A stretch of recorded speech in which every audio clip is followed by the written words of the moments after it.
السلام عليكم. اليوم غندوي على واحد الموضوع صادم ما عمر حتى شي واحد دوى عليه. القصه ديال ادم. في البدايه خلق الله الانسان ادم كما كنعرفوا كامل، وكان ذكر وانثى في نفس الوقت. يعني بالمعايير ديالنا دابا ممكن تعيط عليه هو ولا هي. يعني هادشي ما يمكنش. كانوا مشاركين في عمود فقري واحد، في سلسول واحد، عاطين بالضرب، بحال ديك العلامه التجاريه ديال الملابس كابا اللي فيه راجل ومراه عاطين بالضرب بعضياتهم، وبحال هكا ما كانوش قادرين يشوفوا في وجه بعضياتهم. واحد كيشوف في الشرق، واحد كيشوف في الغرب. في هذا الموقف بالضبط الله تدخل شخصيا وفصل بيناتهم، فرقهم. استسمع على المقاطعه ضروري نشكروا السبونسور ديال هذا الفيديو اللي هو صباط قوشيه بيضاء محليه الصنع ومصنوعه من جلد التمساح الابيض، وفرده وحده وما كايناش اختها. اللي بغاها يتصل بالرقم اللي غايبان في الشاشه ونكمل الفيديو.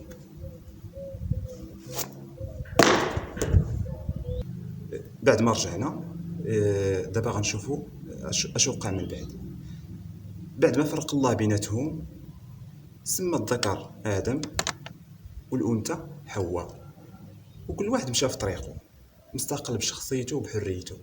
ولكن الله امرهم باش يعاودوا يتجمعوا مره اخرى، لكن هذه المره عن طريق الزواج.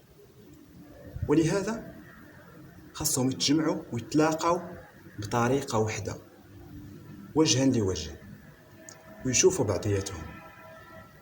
صراحه حواء كانت قنبوله كما جا في الكتب.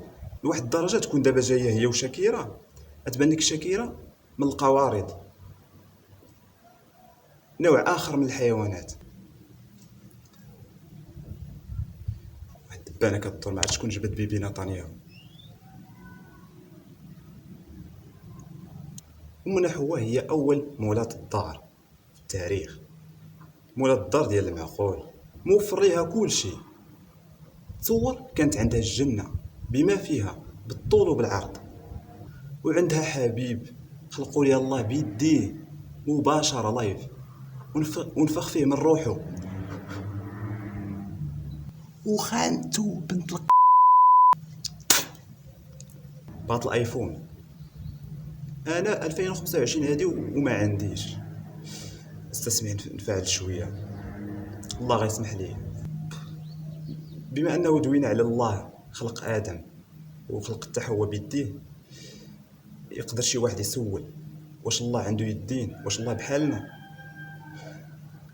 الله عنده يدين، عنده وجه، عنده الذراع، عنده الساق، وعنده إلا خدينا اليد.